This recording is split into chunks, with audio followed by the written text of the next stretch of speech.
Hi everybody, this is Christina from Brush and Bristle Studio. Hope you guys are having a great day so far. I'm going to go over how to use the 15-ounce mug Mockup. To use this, you're going to want to open this in Photoshop or in Photopea. In the second part of this tutorial, I'm going to go over how to use it in Photopea, but right now we're going to start with Photoshop. Things are going to be very similar in Photopea as they are in Photoshop, and I'm not going to go over everything again, so make sure you watch this part as well as the part for Photopea if you're going to use it in Photopea. Okay, so to get started, you're going to look for these 3 red tabs on these layers. These are going to be your smart object layers. So you're going to want to double click this thumbnail right here, and it's going to open up your smart object. So go ahead and navigate to the document that you want to use. I don't have any 15-ounce mug designs, but I've got 11-ounce. So what you're going to do is you're going to hit Control A, or you can grab this marquee tool right here and drag and drop it. And you see these little marching ants? That means you've got the whole thing selected. So now you're going to hit Control C or go to Edit, Copy. And then you can close this out. And you can hit Control V or Edit, Paste. And as you can see, since this is an 11-ounce design, it doesn't fit the document right. So we're going to hit Control T, or we're going to go to Edit, Free Transform, and you're going to see these little anchor points. So you're going to drag and drop to the edge of the document to make it fit. But as you see, the bounds kind of go outside of the canvas. So if you look right here, this link is highlighted, and this is for your dimensions. So you can turn that off and it will let you do just one side. But I like keeping that on because I usually forget that I've unchecked it. So I will hold down Shift and click on this anchor point and then drag and drop. And do the same on this side. Hold Shift, drag, drop. And once I'm happy with how it looks, I'm going to hit this check mark up here, or you can hit the enter button. And then you can hit Control S or go to File and then Save. And if we go over here, you'll see that it's updated all of your smart objects for you. Now, I've been contacted by people before about the shadows and highlights and how to control those, make them more intense. So I'm going to go over a couple of those things with you right now. If you look at the glossy overcoat, highlights, and shading, if you look up here on this part of the screen, you'll see the blending options right here. And I don't recommend messing with those at all. But the opacity and the fill, you can mess with those. So let's say, do you see the highlights right here in the glossy overcoat? Let's say we want to take that down. Take it down to 46. See, you don't see it as much there anymore. We take it back up and you see it pretty well. Same goes with the shadow. You take it up to 100. It's a little bit darker. I like keeping it about 75. But everyone's got their own taste with this kind of thing. So play with it and get it to be how you want. And also sometimes these effects will look differently on different designs. So you might need to tweak it a little bit depending on the design that you're using. Another thing is I've added this extra highlight and shadow. If you click this, you see it just kind of makes things pop just a little bit more. I've got a brightness contrast right here and a vibrance here. So if you want to edit these, make them more intense, less intense, you can always double click on this icon and it'll open up its panel, and you can drag and drop it however you need it. I'd be careful, as you saw, it will affect the entire layer. So, well, the entire document.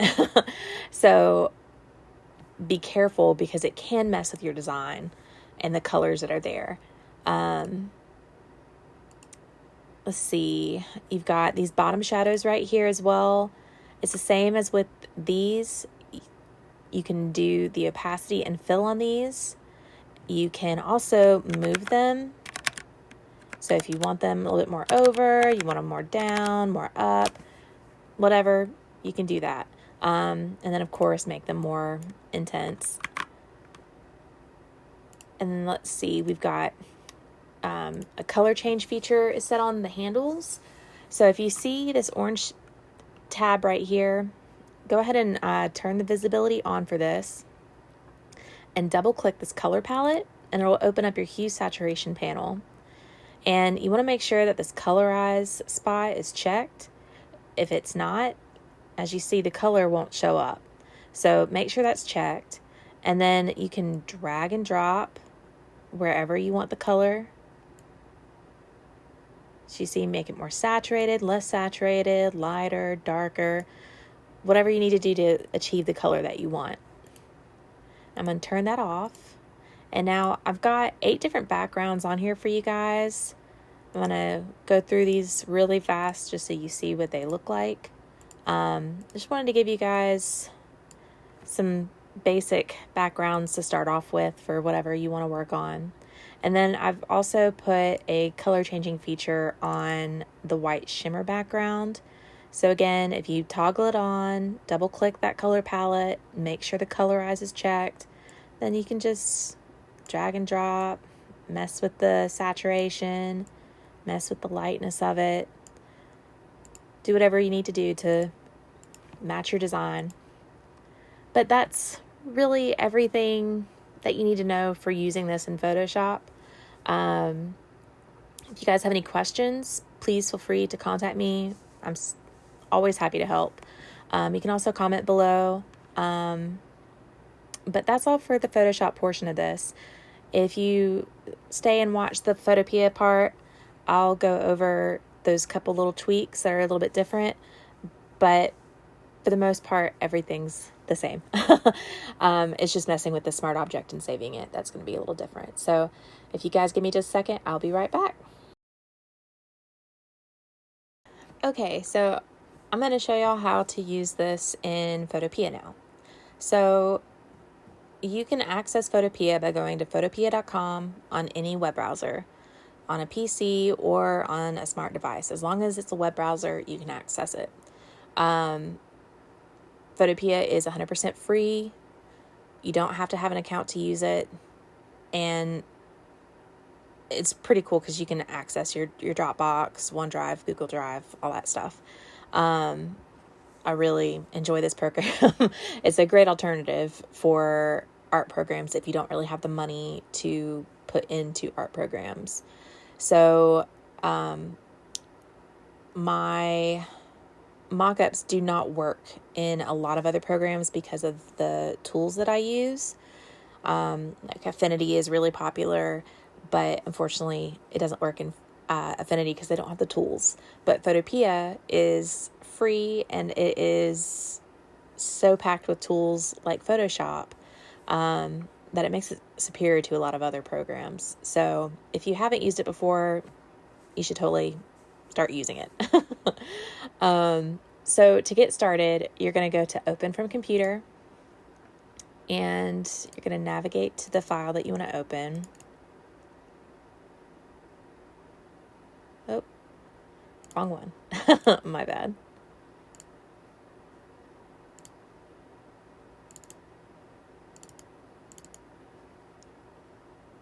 All right, so now that this is open, as I said earlier, it's pretty much the exact same as the Photoshop part of this tutorial.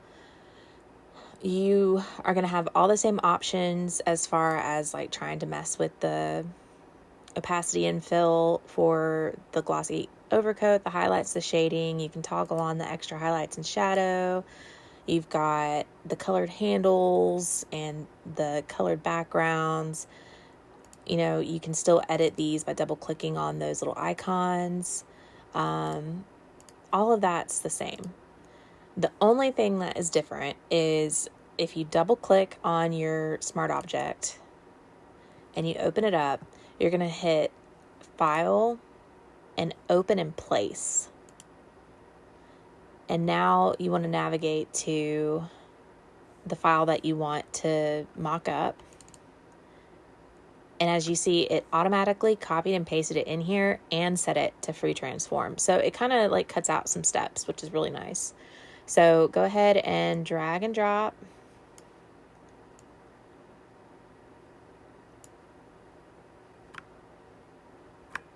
Now, there's not like a bar that you can see, but you can like scroll over like I just did by holding Control and then using your mouse wheel, and it'll let you do that.